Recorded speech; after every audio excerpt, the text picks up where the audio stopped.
Call this meeting to order.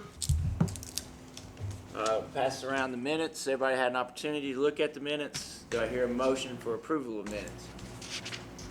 I'll make that motion. Do I have a second? Motion and a second. Is there any discussion? All in favor say aye. Aye. Motion carries. On to the approval of vouchers.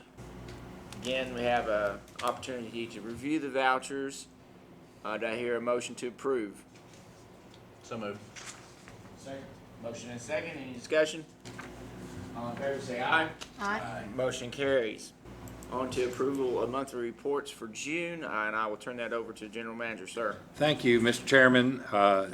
I'm sure you're reviewing the revenue and expense summary that's provided to you. This completes a full fiscal year for us, and we're very pleased where we ended in both departments in a very positive position. I always like to point out, because I think it's indicative of the effort that we go through a year in advance when you look at operating a maintenance cost and the forecast of that out of almost $21 million. We're only $135,000 off of the projected mark. Now, that was made 18 months ago, so you can see that we have refined and honed, or Dudley has, refined and honed how to forecast for maintenance expense. Essentially, we're 1% off of what the forecast was, and similarly in the water and sewer departments, we're also 1% the other way. Out of $5.5 million, we're $65,000 off the mark of what the projection was, and under anybody's book, the consistency of the right on target mark, in my opinion, is recognized as a mark of excellence of what we do, and I think we ought to sell the way Dudley forecast these budgets. I think we could make some extra money doing that. But I'm going to turn it over to you, Dudley, after, remember, I said nice things about you, so try not to take a shot here. No shots. The revenue expense summary for the fiscal year through June 2021. For the month of June, the electric department had a net income of $255,000. That puts us $524,000 ahead of the forecast, which is a great thing. As Greg said, a lot of the reason we're ahead is our margin. If you look up here at the top, the margin between operating revenue and purchase power was higher than we anticipated. That's a good thing. Probably a lot of that deals with this thing I show you every month. You know, for the fiscal year, we had $1.2 million on that long-term partnership credit that our general manager worked so hard to work through TVA. Without that, that bottom line would have been less that amount. So a lot of that credit goes to him that we do so well.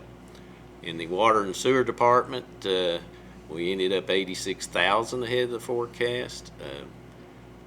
The capital contributions, it makes up a big part of that. I forecasted $60,000. We ended up with $89,000, and I forget what was that on, Greg? Do you remember? We had a big invoice here. We kicked out. Oh, the meters for Aspire Park. That was the capital contributions for that. I hadn't anticipated that in my $60,000 forecast, so that put us ahead a little bit more than we had hoped. And but all in all, you know, you got to say that's a great year for both departments, and we'll start the audit process usually. In fact, always. I don't want to jinx myself, but these match up exactly with their year-end audits. So that's all I have, unless you have any specific questions. Any questions? Do I hear a motion to approve? So moved. Motion and a second. Any discussion? All in favor say aye. Aye. Motion carries. On to project status reports. Thank you, Mr. Chairman. I'd like to thank Dudley for that mutual, you did a great job, swap back and forth between us. That worked really well. We are tracking 3 projects in the electric department, and you're aware of all 3 of these. There are no reason for these first 2. We anticipate that they should be completed on the scheduled completion date in September, and we should be starting this aerial cable on South Dock Hollow Road in September. So we're at work. It's going fine. It looks good, and we anticipate to meet all of our schedule requirements for those three projects. And unless you got a specific question about any one of those projects, that's all I have for you, Mr. Chairman. All right. On to approval of Cannon and Cannon. You should have in your packet a copy of the professional services contract agreement that we have with Cannon and Cannon. That is what we're working hand in hand with the city, and I so much appreciate Roger as he's going through this. He sees an opportunity for us to work together with the construction in anticipation of the grant, using some of this grant money to widen the sidewalks and essentially redo a lot of Market Street. Roger talked to us, and we jumped on the opportunity to, when the roads are tore up and the sidewalks are tore up and everything is in disarray, we want to dig and put new infrastructure in there on some of this stuff that is way over 70, 80 years old. Some of it is. So if you remember, we had a break at in front of the fitness center there, and that was very disruptive for everybody involved. Those are the things that we can anticipate again on a failing system. So this gives us a great opportunity to go through the middle of our downtown, and we want to put all new infrastructure in. The contract that we have, because we want to use the same contractor or engineer firm that the city has, which is with Cannon and Cannon. They for phase one of this, which is the water detail design, the sewer system detail design, and that subtotals out to $39,360. And phase two, that's the bidding assistance, the construction administration, and the resident on-site representative as we need it.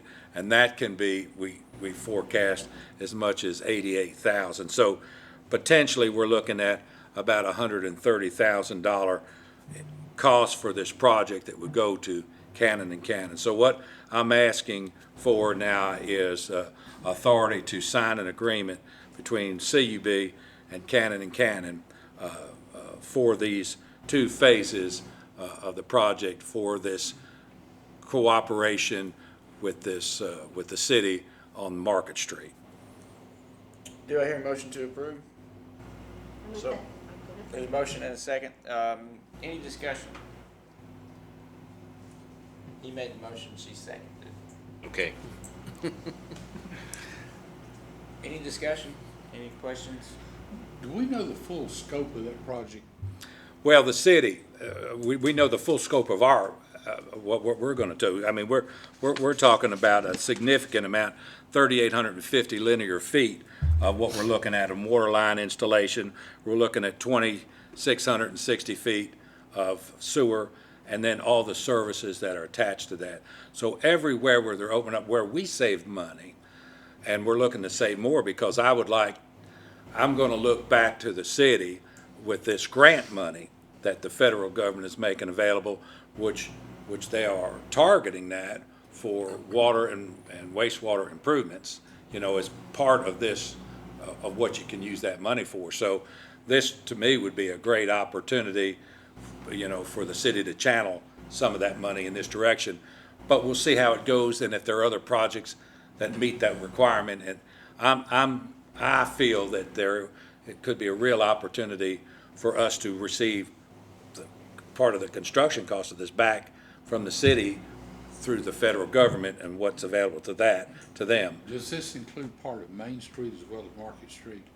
Well, I think it tags off on Main Street. Isn't that right? I mean, as it ties in on both ends of that. But the idea is the Market Street and that's going to be at the end of the day, it's going to be great.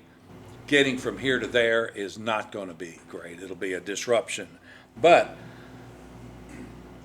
I see for us, for CUB, for the infrastructure in the ground in that part of the city is some of the oldest that we have.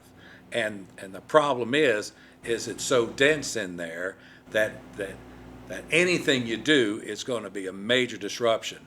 What we currently have now in the street, I want to move to these new sidewalks and come under the sidewalk. So if we, in the future, and we're going to put ductile iron in there, our life is not going to see a problem. But for the future generations, let them tear up a sidewalk instead of tearing up the street, which is a whole lot less expensive to deal with.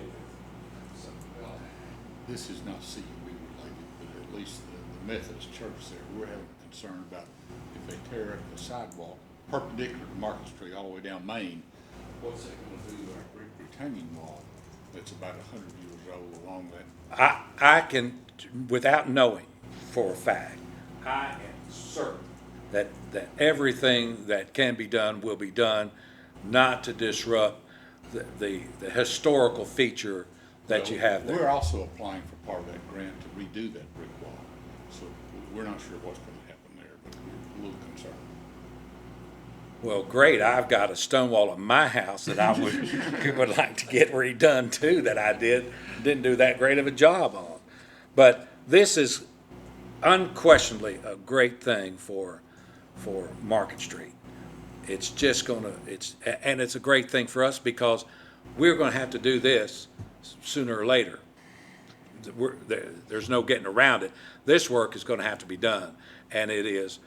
Are we jumping early on it? Well, I don't even think we're doing that. I don't think we're getting out in front of it. I think the timing on it is spectacularly great, and I think that the city, in their vision, Roger in particular, saw that this was a great opportunity because if all we have to do is dig in the ground, which is that we're not taking anything up, all of that'll be done. I want to backhoe in there. I want to take that stuff out. I want to lay the pipe down, cover it up, and then the city is going to do the roads and the sidewalks and put the topping on, and that's just going to be great for us. Yeah. Any other questions? Well, we have a motion and a second to approve Cannon and Cannon. All in favor, say aye. Aye. Motion carries. Move on to item 8. Review. Cooperation statement with ACWA and CUB. Because I'm addicted to these things, to try to do a better job of informing you all, I've done a little PowerPoint for that. Thank you.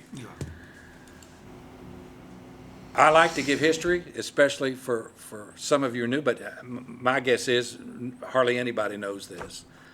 On the background on this, the first thing that the town of Clinton did when it was a town before it became a city, it was a town. The town of Clinton did back in 1926 is they established the Clinton Water Commission. So before electric, before anything, there was a need in the corporate limits of the town at the time for a commission to regulate water, public water. And 13 years later, in 1939, the town established the Clinton Power Commission. And a fun fact that I found out because I read on it, the city, which just had 5 council at the time, voted 3-2 not to take it from TVA. And apparently they had a dinner and they figured out that they needed to go ahead and do that. So the city now has Clinton Water Commission just serving within the corporate limits of the town. When we got the Clinton Power Commission, we were already out into the counties. We had a few customers, but it was rural. So we're already outside of the limits of the corporate limits of the city in 1939. Then, in 1960, the town turned the Clinton Water Commission over to the Clinton Power Commission because the city no longer wanted to run the water and sewer within the corporate limits of the town. And they thought, well, let's just give that to those boys up there in the electric department, which is what they did. And they changed the name the Clinton Utilities Board, February 18, 1960. July 1, 1985, and Dudley and I were here then, the town annexed South Clinton. And that's essentially was the precursor to becoming the city. So CUB acquired First Utility District, which, by the way, Dudley and I were both opposed to, and for a good reason, and it served that was the right position to take at the time. The system was not in good shape. But South Clinton, if it was to become part of the city of Clinton, desperately needed water and sewer, especially sewer. There was a Volkswagen over where Dudley lives that almost sank into a field line, and I got it pulled out. I mean, they were in desperate shape over there. So Cub took that over, but when they took that over, First Utility District also had the Claxton area, Faust Kearney, all the way down to Edgemoor. So that got us outside of the corporate limits of the city back in 1985. Now, our service area is this hatched place, which is, you see, that's in the city. We also have up some by the interstate, which is the I-75 Industrial Park, and that nice blue lines down there, that's the Claxton area. So that's part of our service area also.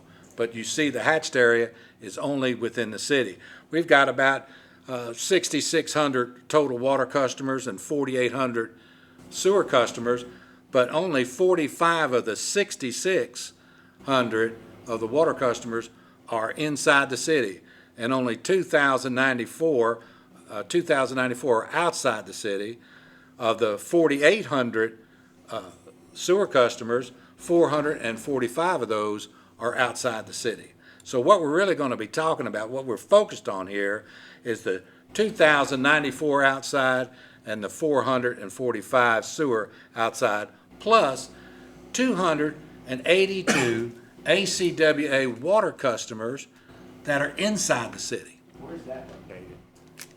It's the tee up for my next slide. Exactly, because that's a great question.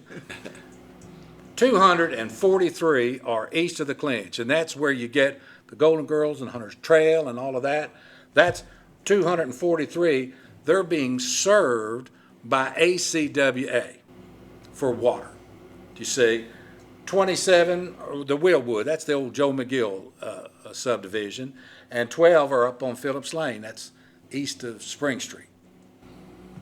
So those 282 ACUB water customers that are in the city, I thought it's nice to know what they pay, the average customer, 5,000 gallons, they're paying $45.90 every month to ACWA for what every other citizen in Clinton pays, $22.55. So every month, they're paying over twice what they would be paying if they were our customer. $23.55 a month, $280.20 a year, and if you put all 282 together, it's almost $80,000 a year that Clinton citizens are paying to ACWA because they're being served by ACWA for water.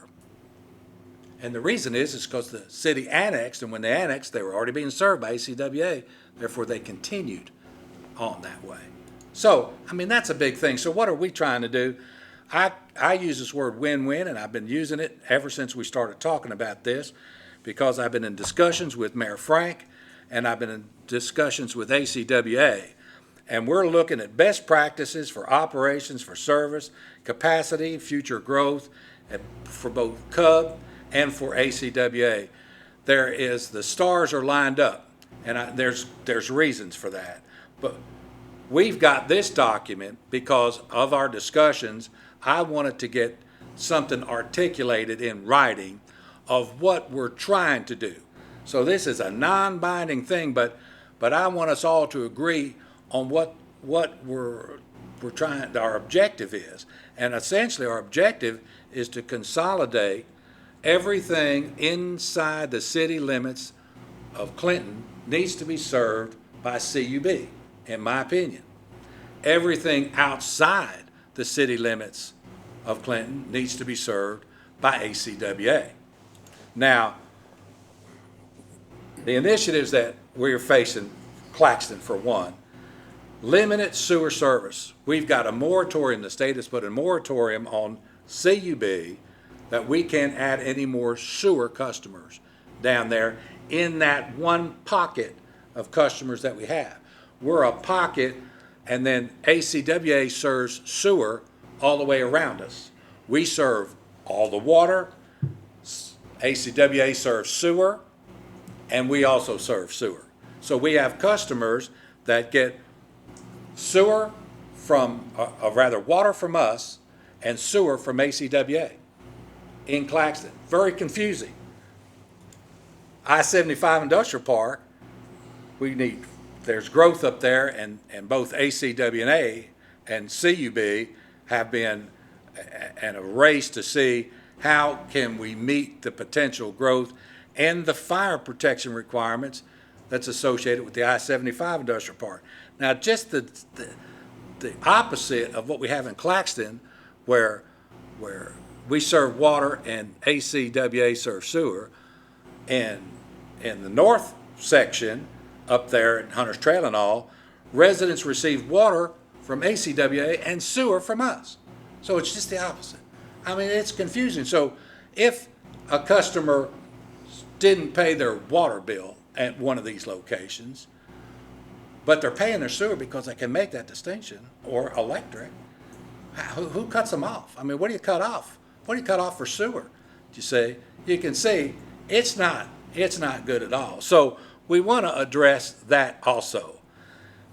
And obviously, as we grow, we've always wanted, and CUB has always petitioned for an interlacing of both utilities for a master plan, because what makes good sense?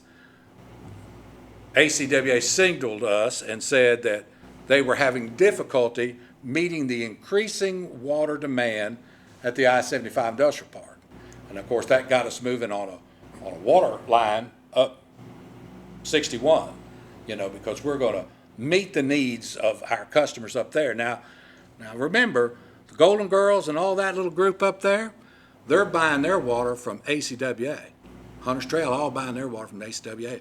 But the I-75 Industrial Park, because of the disparity of rate, we didn't want that to be a negative for economic growth in the industrial park. So we buy water from ACWA to sell it to the I-75 Industrial Park customer at our inside the city rate. Does that make sense? It's convoluted, no doubt about it. So Are we losing money on that? I mean, do we buy it at their rate and sell it at their rate? no, we have been in great negotiation on what we pay for that and the contracts that we have. And recently, we working much better together on that, because historically it was not a good, healthy relationship. But within the last year or two, we've gotten much better in that relationship, because that ties in with what I envision going forward, tied to the cost of production, that the wholesale rate to the sister utility, both reciprocating both ways, should be based on production costs. What does it actually cost you with an administrative fee attached to that that's reasonable? And that needs to be contractual. What I envision, what this initiative is trying to do going forward, is selling all of the infrastructure on the improvements that we made in Claxton. So the distribution system, the pumps, everything, including the reservoir up there, and do an interconnect and still sell them the water. All of the water that's used in Claxton will be provided by CUB. All of the water at the north end of the county will be produced by ACWA and purchased by CUB. All of the customers within the city limits that are ACWAs, we will buy. We'll buy those customers. And there is a standard formula that will look to do that. But remember, we're buying 282, they're selling 2,000 and something over here. So what lines this up so well is the money from the federal government has now come into play. I believe this is going to roll even if that money didn't come into play, but it's going to be a lot sweeter for ACWA if the county then uses, because they've got to channel this to water and sewer also, their money, and that's a significant, I mean, they got a significant, where the city's got 2-point-some million, the county's got tens of millions. I've got it here somewhere. It doesn't matter because it's a lot of money. It's more money than what we would need. So I see that coming. What I want from the board, after showing you this, essentially, I want to bring you up to speed and to answer some questions you had. That's why I gave you that in advance. If you've got some questions, but I wanted you to have an opportunity for dialogue with me to see the vision of what we're trying to do and why we're trying to do it and why I think we're lining up, because what this will keep us from doing is I won't be pushing for a water main going up to I-75 Industrial Park, because part of what they'll have to do is dedicate a water tower for fire protection in the I-75 Industrial Park, which they already preliminary agreed to do that. They've preliminary agreed to everything, you know, as to a fixed amount for the produced water at a wholesale rate. It'll be reciprocal to both utilities. That's why I want to hold on to Claxton and to provide them water at Claxton. Sewer, we're still the only game in town, so all of the sewer that we're talking about, we'll still treat it at a wholesale rate other than at the retail level, going out to each individual house and getting readings off of that. So everything in Claxton will be ACWA's, and everything in Clinton will be CUB's, and it'll stay that way.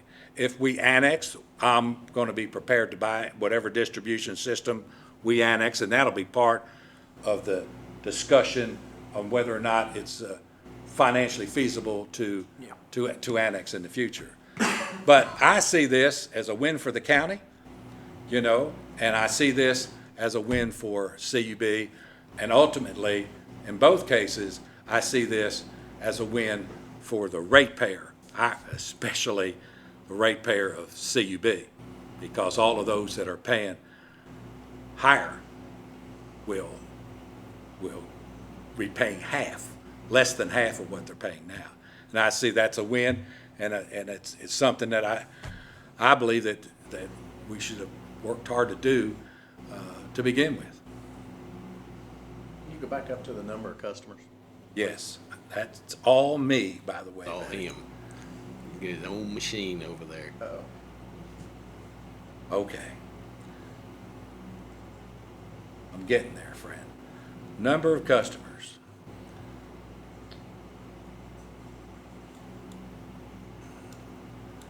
Now, do you want the ones that are, all of them? What's coming in and what's going out?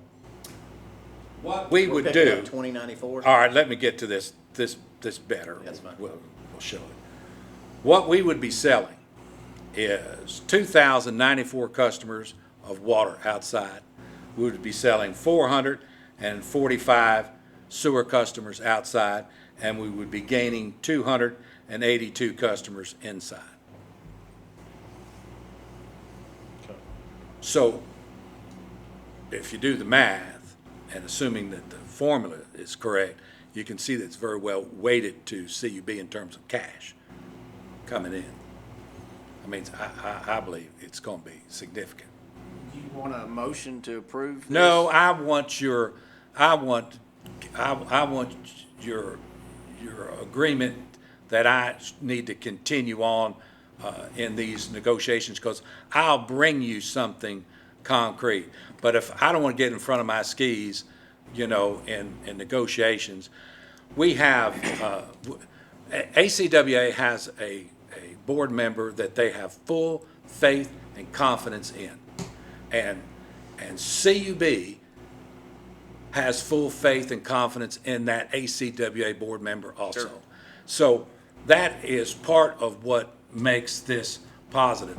The other part is, we've got a very interested and committed county mayor that's looking regionally for her whole county as to what makes good sense. So that's part of making all this line up. ACWA has put a substantial amount of money into a booster pump in the north end of the county that will meet the growth, current and future growth. And should we build a water line up there, that's part of the leverage that we have, build a water line up there, it would diminish their ability to justify that kind of bill that they're talking about. But the only way that we would want to do that is if we are ironclad going forward in the future as to how the rates are manipulated for the cost of the water, which is why we want to hold on to Claxton and feed that Claxton area.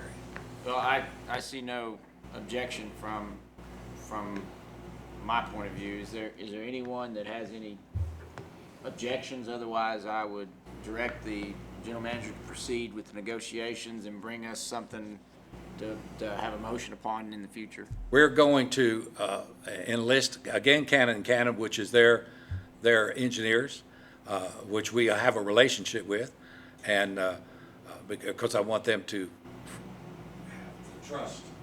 Trust is an important thing that's been lacking for a long time. So I want them to feel really good, and we feel good that we'll be properly represented. I told them that we would share in the cost of that preliminary, which is what they're going to do, because they're going to go out and they're going to look at how long is the line's been in the ground and try to get a market value. And we're going to be those details. There'll be some disagreement about, but I'm confident that we'll represent CUB's interest really well in that. We're not going to take a hit on anything, and I don't want them to take a hit on anything. Win-win is the term that we're using. So as we move forward, there will be potentially some costs associated with the study, but I'm looking for reimbursement for that also from the county out of this money. Hearing no objection, or I would ask you to proceed. Great, thank you. You're welcome. And I'll do that, and they'll be very pleased to hear this. And moving on to Self-funded. item 9, yeah. Yes, sir. Thank you. This is, Dudley's been on top of this since, back in the 80s when we started it. So you can tell them the good news on this. It's all good.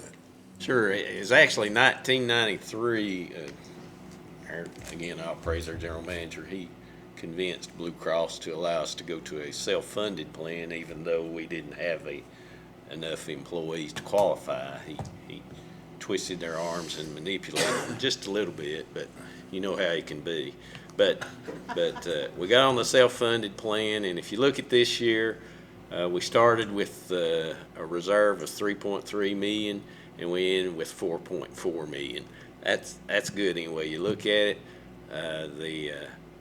You got our deposits were $2.9 million, and we were depositing just enough to keep the fund positive, as our claims rolled in. But in 2016, which wasn't that long ago, the board and we made the determination to deposit what the fully funded rate would cost. That gives us a better representation of how are we coming out? Are we coming out ahead, or would we be better off go fully funded? So every month we deposit what Blue Cross tells us a fully funded plan would cost that matches our plan. What they fairly would close. transfer immediately for that cost. So we deposit that amount, and then we had claims of $1.6 million. We pay them admin fees of $81 million, and our excess risk is $189,000, and that last year covered the first $110,000 in claims. Anything above that, they reimbursed us for it. Now, this is a better breakdown for you. Kind of show you how we trend. The medical for the year was 1.1 million. That's after we got 252,000 back from the reinsurance. If you remember, I just told you that reinsurance we paid 189,000 for.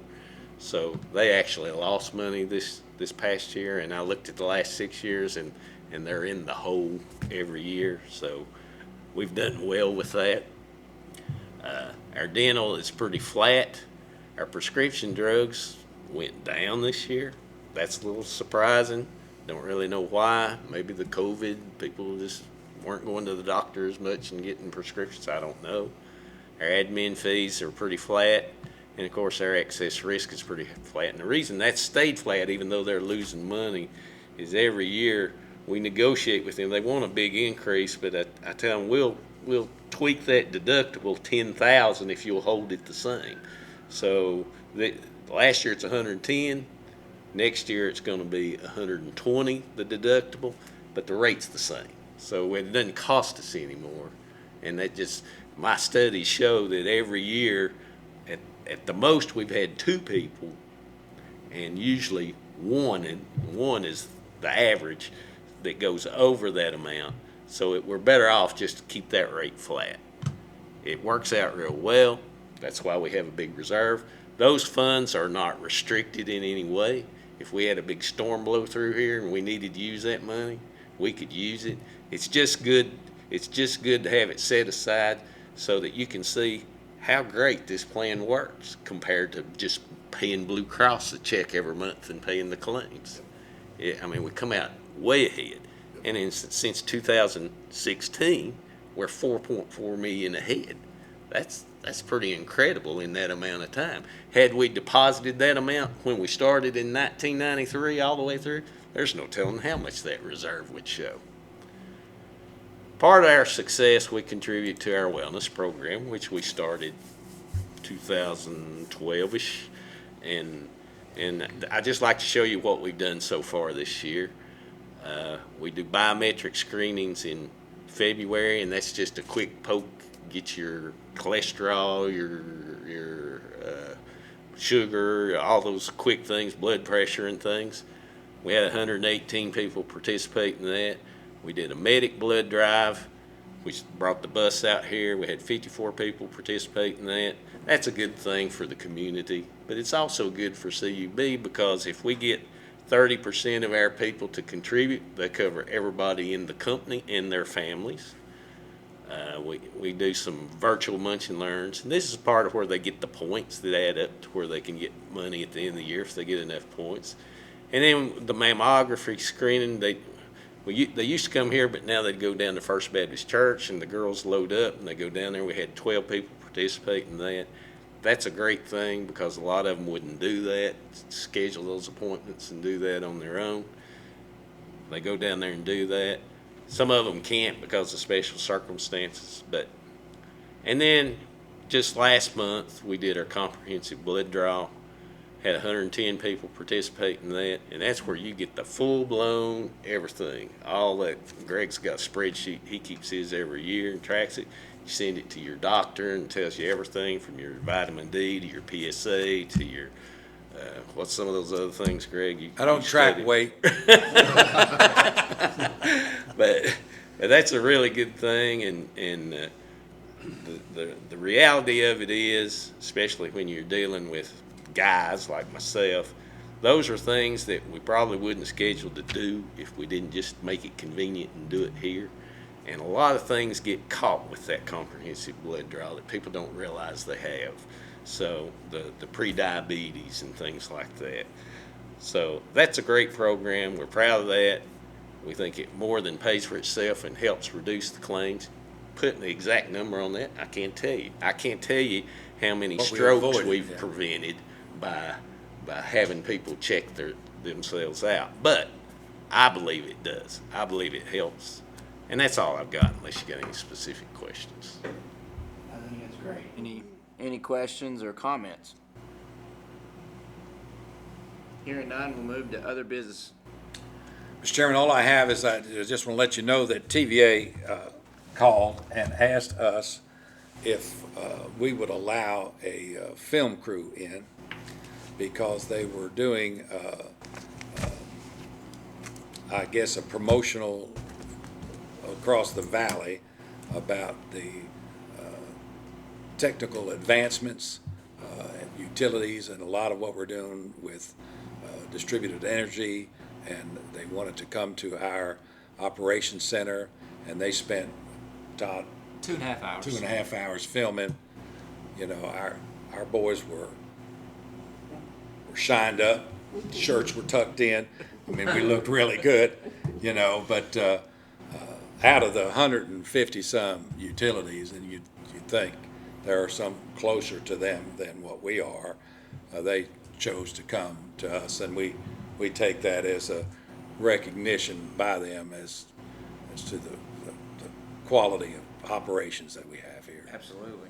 Well done. Are we gonna get to see some product they produce? Depends on how it looks. You know? If it's going bad, you'll never hear another word about it. Private screening. Yeah, that's right. Any other business to No, come sir, I before do this not. board? With no other business to be before this board, I will adjourn the meeting.